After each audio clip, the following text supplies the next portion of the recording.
शातिर चोर की पेशी। अच्छी कहानियाँ पढ़ने का मन सभी का होता है, लेकिन अगर कहानी से कुछ मनोरंजन न मिले तो समय बर्बाद होता है। इसके लिए सही वेबसाइट चुनें जहां बेस्ट हिंदी कहानी मिले। एक बार एक बहुत ही शातिर चोर गिरफ्तार होता है और कोर्ट में उस शातिर चोर की पेशी होने वाली होती है, जिसके लिए हवलदार श्याम सिंह को जिम्मेदारी दी जाती है। हवलदार श्याम सिंह बहुत ईमानदार और बहादुर होता है और अगले ही दिन सुबह 5 बजे की ट्रेन से चोर को दूसरे शहर पेशी के लिए ले जाना तय होता है और श्याम सिंह चोर को हथकड़ी लगाकर समय से स्टेशन पहुंच जाता है। हवलदार श्याम सिंह रेलवे पूछताछ केंद्र में जाकर ट्रेन का समय पता करने जाता है और चोर को स्टेशन में बने एक पिलर पर चैन से बांध देता है। ट्रेन का समय 1 घंटे लेट होता है।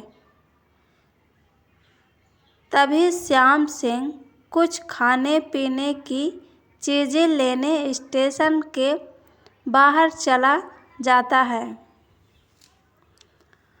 और जैसे ही वह वापस आता है,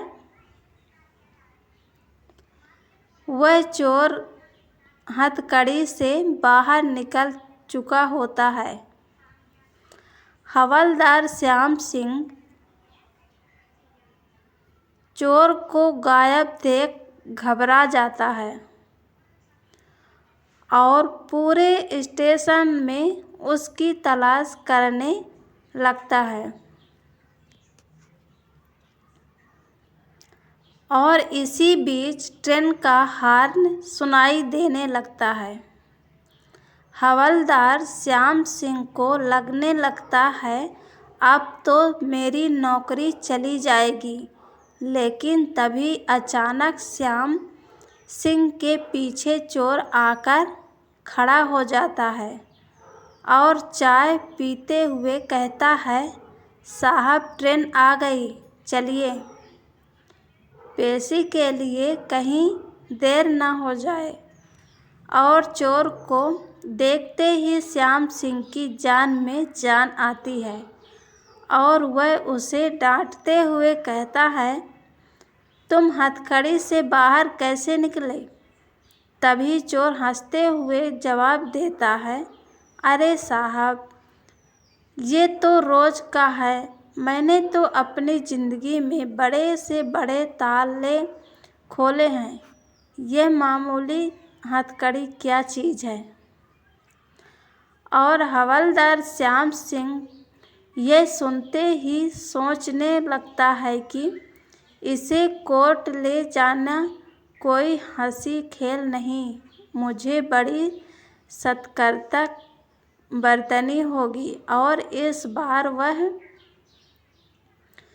चोर को पीछे हाथ घुमाकर हाथ कड़ी लगाता है और ट्रेन में अपने साथ लेकर बैठ जाता है और सफ़र शुरू होता है। चोर पुलिस की नोक-झोंक का ट्रेन को चले कुछ घंटे ही हुए थे कि चोर बाथरूम जाने को कहता है। श्याम सिंह उसे हथकड़ी के साथ पकड़े हुए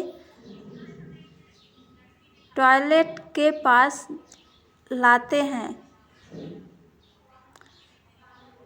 तभी वह चोर कहता है, मैं कहीं नहीं भागूंगा,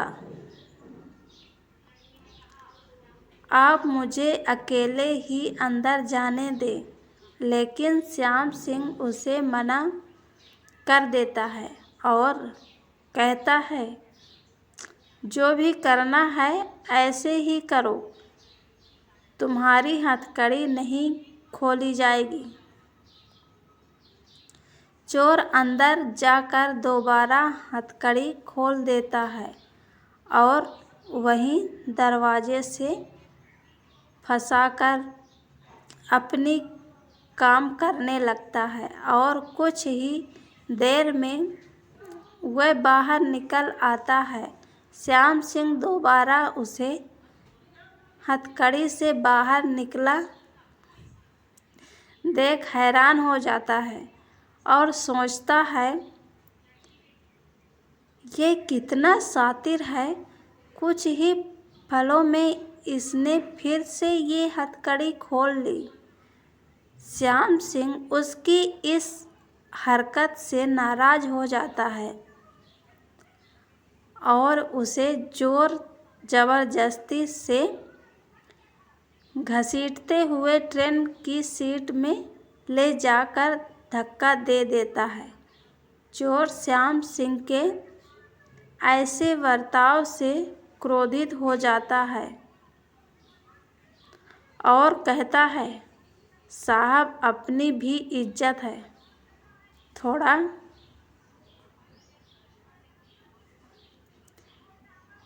तमीज से बर्ताव करो। और चोर ठान लेता है, इस बेइज्जती का बदला जरूर लूँगा।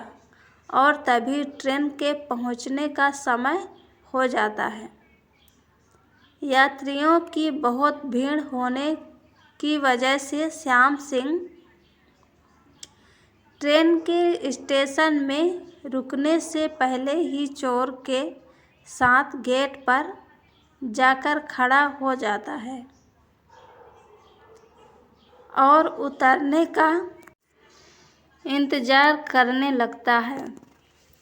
तभी गेट पर बहुत से यात्रियों की भीड़ अंदर और बाहर से धक्का मुक्की करने लगती है और इसी मौके का फ़ायदा उठाकर चोर श्याम सिंह की नज़रों से ओझल हो जाता है। श्याम सिंह स्टेशन में उतरकर जैसे ही पीछे देखता है तो चौंक जाता है, क्योंकि हथकड़ी तो किसी और के हाथ में बांधी हुई होती है। श्याम सिंह इस बार समझ जाता है कि वह चोर अब नहीं मिलेगा। शायद वह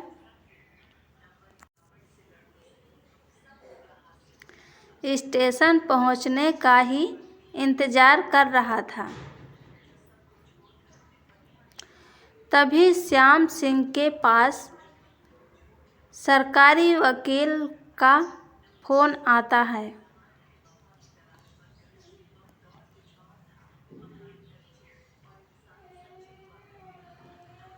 और वह चोर को लेकर जल्दी अदालत आने को कहता है।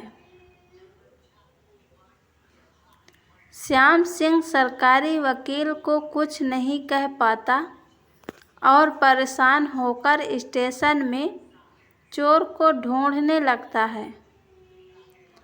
काफ़ी देर तक घूमने के बाद भी जब चोर कहीं नहीं मिलता तो हवलदार श्याम सिंह खाली हाथ कोर्ट पहुंच जाता है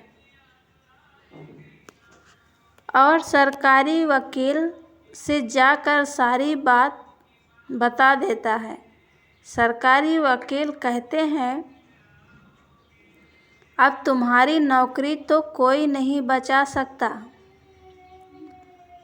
तुमने बहुत बड़ी गलती की है।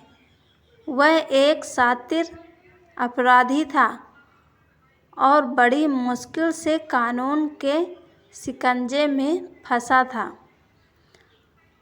और तुम्हारी लापरवाही से वह भाग गया। चलो अब जज साहब के सामने अपना बयान दर्ज करवाओ।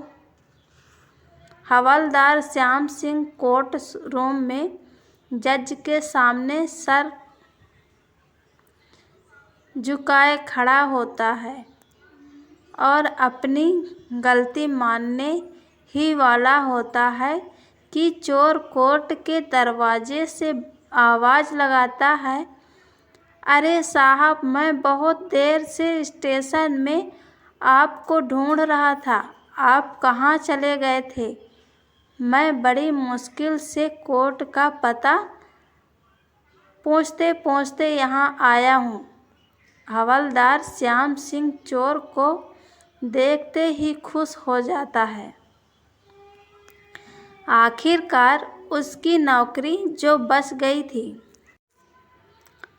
वह भागते हुए चोर को दोबारा अपनी गिरफ्त में ले लेता है और जज साहब के सामने उसे पेश कर देता है और कोर्ट में जज उसे उसकी जुर्म की सज़ा सुना देता है। इसी के साथ कहानी ख़त्म हो जाती है। ये कहानी पसंद आए तो लाइक और शेयर ज़रूर करें।